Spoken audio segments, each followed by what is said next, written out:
நீ ஒரு வெற்றிக்காய் அழைக்கப்பட்டவன், வெற்றியை களி கூர்ந்து கொண்டாடும்படிக்கு அழைக்கப்பட்டவன்.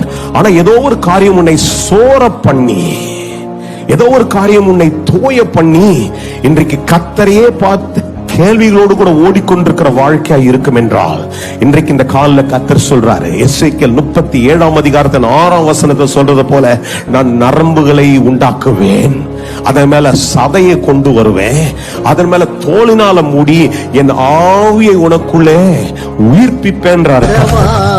நினைத்தீரையா மனதார நன்றி சொல்வே,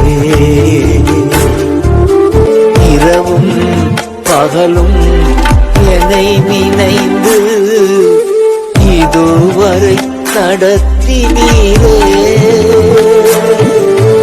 நன்றி